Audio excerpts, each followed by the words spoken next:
तो इतना बड़ा फॉल्ट हुआ है कि ये ट्रैक जल गया है। दूसरे ट्रैक का सप्लाई हम लोग चेक कर रहे हैं तो ये सप्लाई में कोई कंटिन्यूटी नहीं आ रही है।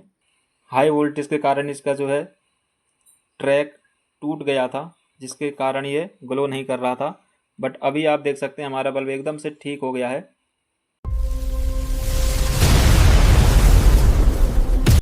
स्वागत है आप सभी का सन ऑप्शन लाइटिंग इंडस्ट्री में। आज हमारे पास एक ये जो एलईडी बल्ब है, इसको मैं यहाँ से लाइन दे रहा हूँ बट ये ग्लो नहीं हो रहा है।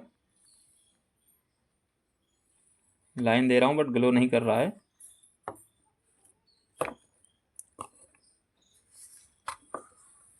इसको मैंने ओपन किया, इसके डिफ्यूज़र को खोल लिया है तो आप देख सकते हैं ये डीओबी टाइप का एलईडी बल्ब है। ये तो आप जानते ही हैं कि दो प्रकार का एलईडी बल्ब होता है। एक ये ड्राइवर वाला बल्ब होता है जिसमें एमसीबीसी इस तरह से लगा होता है और अंदर इसके ड्राइवर होता है, इस तरह का ड्राइवर। लेकिन ये वैसा नहीं है, ये डीओबी है।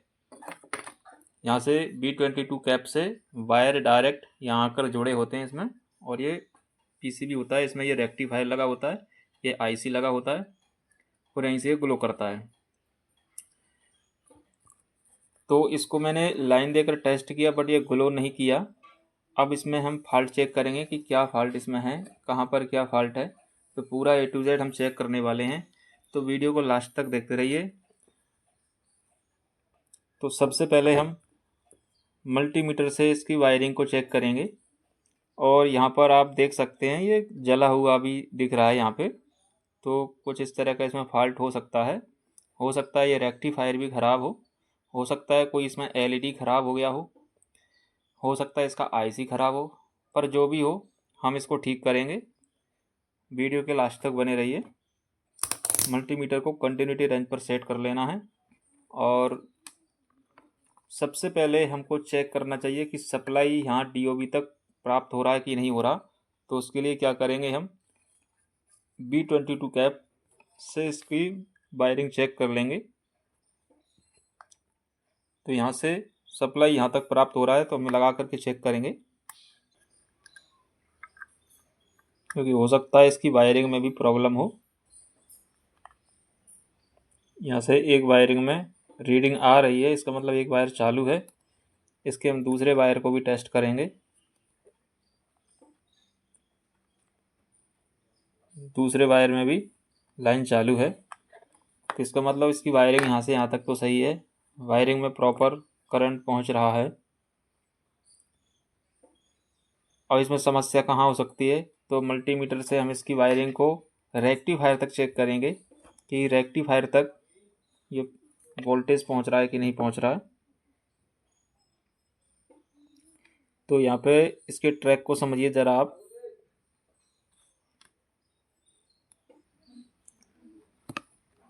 तो इसका ट्रैक जो है यहाँ से यहाँ तक इस पॉइंट पर दिया जा रहा है। एसी सप्लाई है ये, यहाँ से यहाँ तक दिया जा रहा है और वहाँ की ये दूसरे वायर का सप्लाई यहाँ से होते हुए इस ट्रैक के माध्यम से यहाँ पर दिया जा रहा है। तो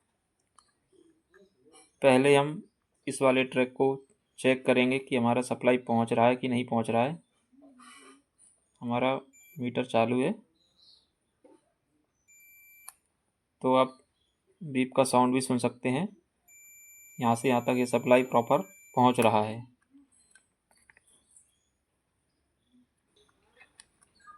बाकी ये दूसरे ट्रैक का सप्लाई,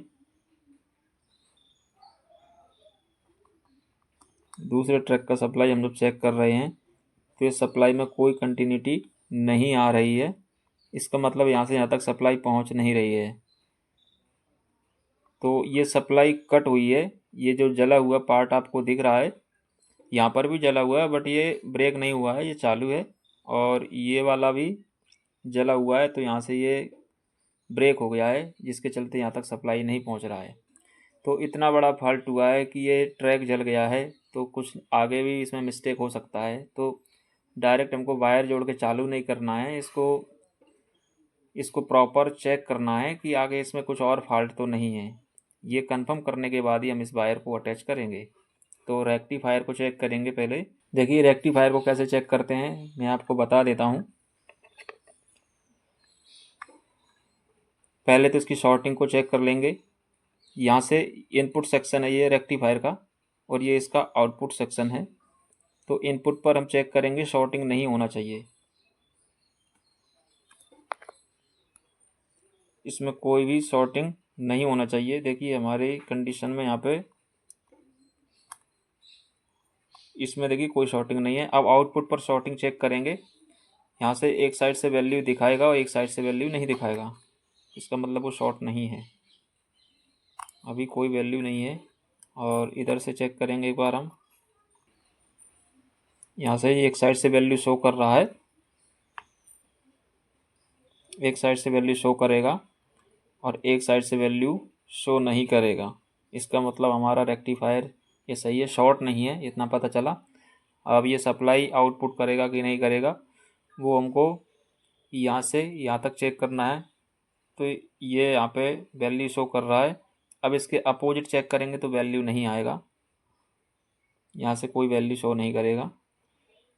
वैसे ही हम इस साइड भी चेक करेंगे तो एक साइड से वैल्यू शो करेगा और दूसरी साइड से वैल्यू शो नहीं करेगा।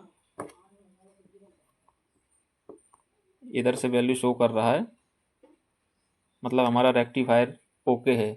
जब रेक्टिफायर ओके है तो इसके आउटपुट पर कोई कैपेसिटर नहीं लगा है, जिसके कारण हो सकता है कहीं शॉर्टिंग हो, ना ही कोई एमओवी लगा है, तो शॉर्टिंग के बहुत कम चांसेस हो जाते हैं। तो हमें कन्फर्म हो गया है कि लगभग हमारा ये डीओबी सही है। अब केवल ये एलईडी जो इसमें लगे हुए हैं इनकी ख़राबी का हमको अभी पता नहीं है। तो ये हम एक बार इसको इस फॉल्ट को ठीक करके ग्लो करके देखते हैं बल्ब को। अगर हमारा बल्ब ग्लो हो जाता है तब तो ठीक है, नहीं होता है तो ये एलईडी भी हम चेक करेंगे, पता करेंगे कि इनमें कोई एलईडी ख़राब तो नहीं हो गया है। अगर वो एलईडी ख़राब हो गया होगा तो उसको भी हम चेंज करेंगे।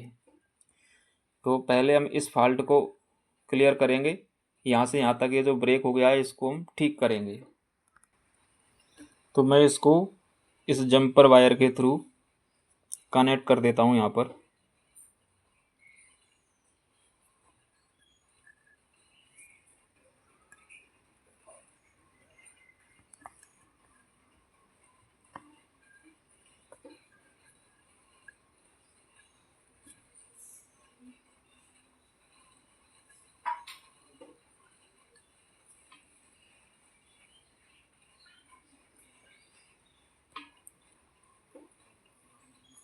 ये मैंने यहाँ पर जंपर वायर डाल दिया है। एक बार और हम इसकी शॉर्टिंग को यहाँ पर चेक कर लेंगे। शॉर्टिंग नहीं है, सप्लाई पहुँच रहा है यहाँ पे और यहाँ पर भी पहुँच रहा है। तो पहले हम इसको सीरीज में ही टेस्ट करेंगे, क्योंकि हो सकता है इसमें कोई और फॉल्ट भी मौजूद हो।